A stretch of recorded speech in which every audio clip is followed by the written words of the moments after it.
Page number 114, 114 అన్నమాట. ఈ last paragraph నుంచి చదువుకుంటున్నాము. Recording number 28.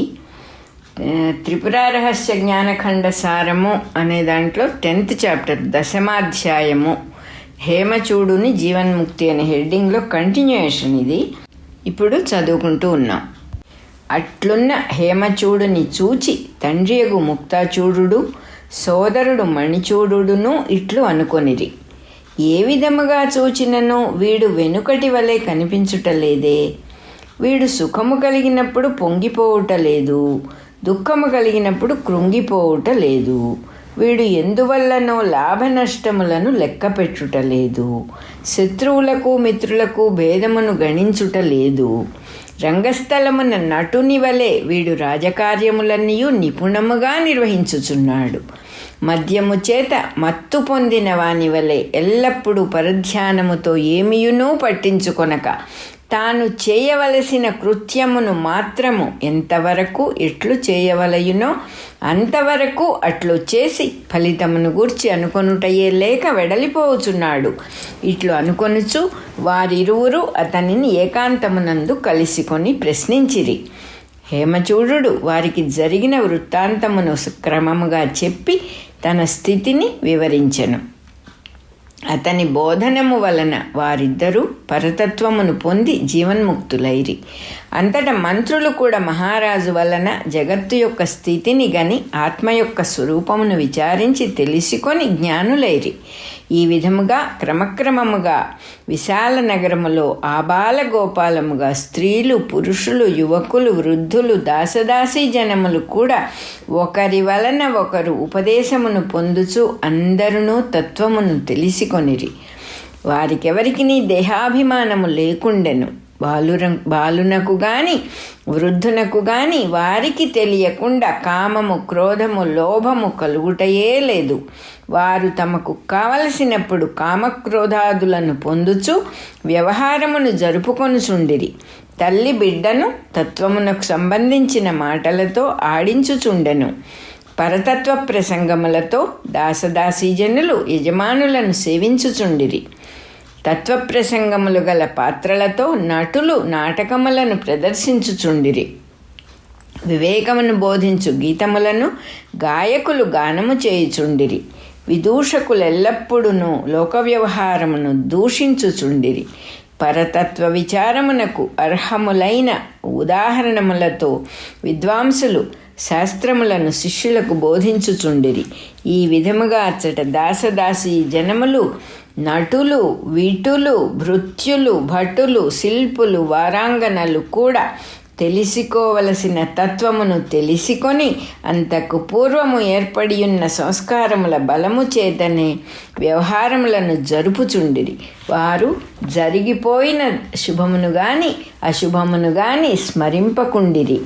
అట్లే వారు జరుగుచున్న సంఘటనములను బట్టి కలుగబోవు సుఖమును దుఃఖమును ఊహింపకుండిరి. సుఖమునో దుఃఖమునో అనుభవించుచున్నప్పుడు వారు నవ్వుచు, సంతోషించుచున్నట్లు, దుఃఖించుచున్నట్లు, కోపించుచున్నట్లు వ్యవహరించుచు మద్యపానమత్తుల వలె ఏదియూ పట్టకుండిరి. అట్లున్న విశాల నగరమునకు సనకాది మహర్షులు వచ్చి చూచి ఇది ప్రసిద్ధ విద్యానగరము అని కీర్తించిరి. అక్కడ పంజరముల యందున్న చిలుకలు ఇట్లు పలుకుచుండెను. దృశ్యమును వదలి దృక్స్వరూపమైన ఆత్మను పొందుడు. ప్రతిబింబము అద్దము కన్నా భిన్నముగా ఎట్లు లేదో అట్లే దృక్కునందు ప్రతిబింబించుచున్న దృశ్యము కూడా దృక్కునకు భిన్నముగా లేదు. దృక్కే దృశ్యముగా కనిపించుచున్నది. ఆ దృక్కే నేను. అదియే చరాచరమైన సర్వముగా గోచరించుచున్నది. దృక్కు వలననే సర్వము భాషించుచున్నది.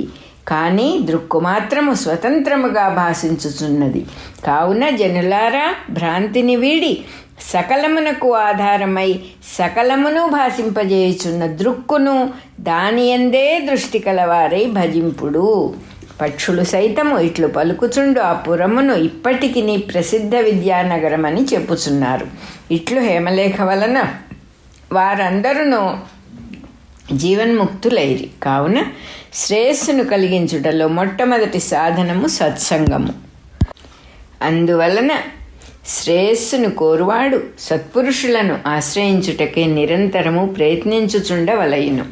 ఇది జ్ఞానఖండమున హేమచూడు జీవన్ముక్తుడగుట అన్నది 10వ సంపూర్ణము. బాలప్రియ. హేమచూడునకు జ్ఞానము కలిగిన ప్రకారము గమనింపదగి ఉన్నది. అతడొక సామాన్యుడైన రాజపుత్రుడు. అతడు సజ్జనుడే కాని అతనికి తత్వమును గూర్చి ఆలోచనయే లేదు. అతడు హేమలేఖ యొక్క సౌందర్యమును చూచి ముగ్ధుడై ఆమెను ప్రేమించి పెండ్లి చేసుకొని ఆ యవనమునందు సహజముగా ఉండు తీవ్రమైన అభిలాషతో ఆమెతో కూడి భోగములను అనుభవింపజొచ్చెను. ఆమెకు అట్టి అభిలాష లేదు. ఆమె ఆత్మజ్ఞానము వలన నిరంతరము ఆనంద రూపిణి అయి ఉండెను. ఆమె యొక్క సహజ స్థితి ఎట్టిదో అతనికి తెలియదు. ఎంతకాలము ఎంత గాఢముగా స్నేహముతో ఉన్నను సామాన్యులకు తమతో కూడియుండు వారి యొక్క మహత్వము తెలియదు. శ్రీకృష్ణుడు పరబ్రహ్మమని ఆయనతో కూడి ఉన్న మిత్రులు గాని భార్యలు గాని పుత్రులు గాని ఎంతవరకు గుర్తింపగలిగిరి?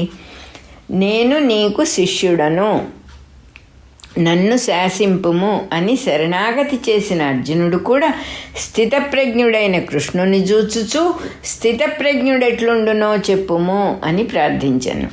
అర్జునునకు విషాదము కలుగకపోయినచో, శ్రీకృష్ణుడు తత్వమును ఉపదేశింపకున్నచో అర్జునుడు ఆయన యొక్క యథార్థమైన తత్వమును ఎప్పటికీ గుర్తించి ఉండకపోవచ్చును. తత్వజ్ఞులు లోకమున సామాన్యుల వలనే వర్తించుచుందురు.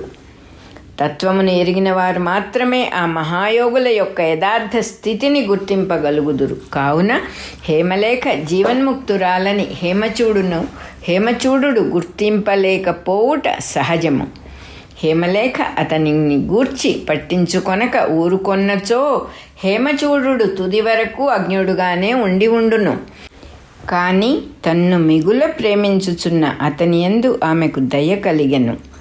అందువలన ఆమె అతనికి ఆత్మజ్ఞానమును కలిగింపనించెను. అది అతని పూర్వపుణ్య ఫలము. తెలిసికోవలయునని ఆదరముతో ఎదటివాడు అడిగినప్పుడే ఏ విషయమునైనను చెప్పవలయును, కానీ ఊరక చెప్పరాదు. తత్వంను గూర్చి అసలే చెప్పరాదు. అట్లు చెప్పబూనినవాడు పరిహాసము పాలగును.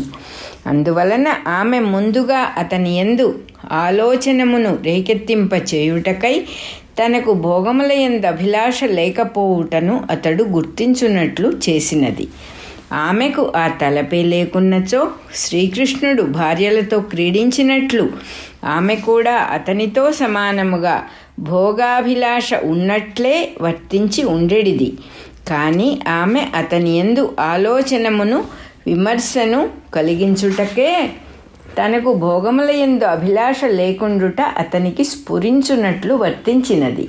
నీవు ఎందులకు భోగముల యందు ఆసక్తిని చూపుటలేదు అని అతడు అడిగినప్పుడు ఆమె ప్రియము అప్రియము అను వానిని గూర్చి చర్చ ఆరంభించి, అందము అన్నది శరీరమునందు లేదని, మనకు ఆయా వ్యక్తుల యందున్న అభిమానమే అట్లు కనిపించుటకు కారణము అని నిరూపించినది. తుదకు ఆమె శరీరమును గూర్చి ఇది నాడీ సముదాయముల అల్లికతో, రక్తమాంసముల పూతతో, చర్మముతో కప్పబడి గాదెవలే మలమూత్రములతో నిండి ఉన్నది. ఇట్టి భీభత్సమైన శరీరమునందు మనుష్యులు ఆసక్తులగుచున్నారన్నచో మలము పైకి ప్రాకుచున్న క్రిములకును వీరికిని భేదమేమున్నది అని భోగముల ఎడ వైముఖ్యము కలుగునట్లు చేసినది. ఇంతవరకును జగత్తును గూర్చి జీవితమును గూర్చి విమర్శయే లేకుండా సాధారణ యువజనుల వలె వర్తించుచున్న హేమచూడునకు ఈ మాటల వలన మొదటిసారిగా విమర్శనాత్మకమైన ఆలోచనము ఆరంభమయ్యను. ఇది జీవన్ముక్తి అను ఉన్నతమైన సౌధమును చేరుటకు మొదటి మెట్టు.